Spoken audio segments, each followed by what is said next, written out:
when you combine all of the titles that all the drivers have been able to put on the board. 5 weekends out of 14 for a team that had a massive investment over the winter. This season can't be anything but a disappointment. Well, you look at those DNF numbers. Well, there's quite a few double DNF weekends. Totally. So for sure, they're going to have not been high up in the quote-unquote team championship. But yeah, it's tough. And I actually spoke to Ed Carpenter earlier this week, and he said what's been frustrating about the mechanical issues they've had, of which there have been plenty, they could really only source one to being something that was directly in the team's control, and he sort of put his hand up and said, that one's on us. The rest of them have been through parts that are third-party vendors or, spec components on the car. So that was been tough, as we see. Was that Rasmussen? I think that was Rasmussen with a big lurid slide. I think he caught it. He might have clipped the tire barrier with the right rear, but that's going to have a lot more give than concrete. Because when you talk about DNFs, James, of course, you also have to talk about driver-initiated DNFs. Right. And Rasmussen, did just clip the rear right into the tire barrier. He may have got away with it, though, because as you so astutely point out, T-Bell, tires softer than concrete. It's going to be a little bit more forgiving.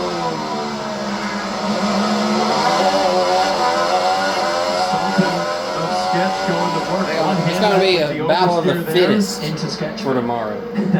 Having a look, you see that America's Stevia logo. I talked to team owner Ted Geloff, the owner of Splenda Java House, last night, and he's taking a long view. He said, I know we're going through a rough patch right now, but it'll come right.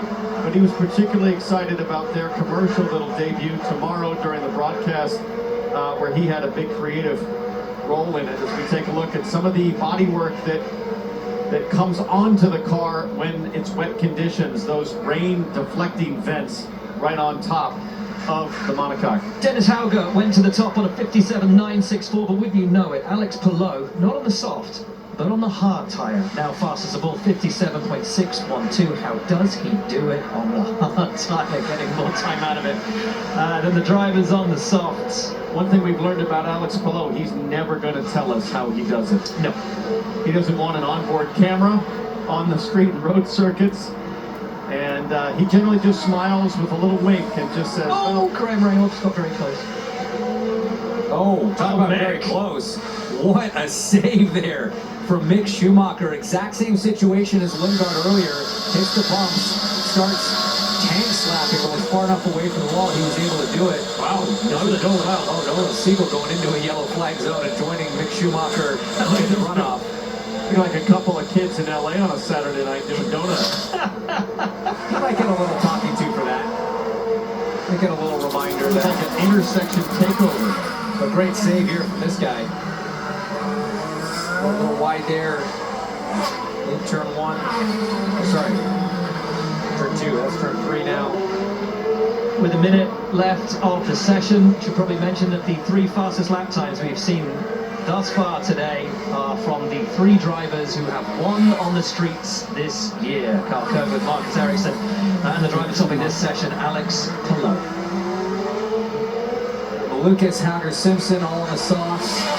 Stingray Robb on the softs. The rest of this group, the other drivers, have all opted to stay on the hards and kind of go the VK strategy of saving that set of softs you can burn in practice 4 and practice 2, which I think, again, great call. Dennis Hauger on an absolute barnstorming lap, crosses the line, improves to second. Palou is flying, Malukas is flying. We could see some improvements in the dying seconds of this second split group of the first practice session of the weekend. We've got another practice session coming for you a little later on today, 1 p.m. Eastern, before qualifying to round out this first day of a 2-day event, historic event here on the streets of Washington, D.C. The check flag is now out as we watch Scott Dixon. 4 race weekends left for him with Chip Ganassi Racing. Down Constitution Avenue, now down 7th on the run from 4th to 5th corners. Turns it in left past the Smithsonian Air and Space Museum. His braking bumps are so gnarly.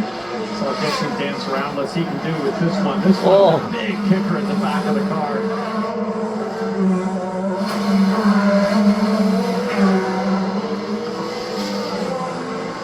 tyres are out.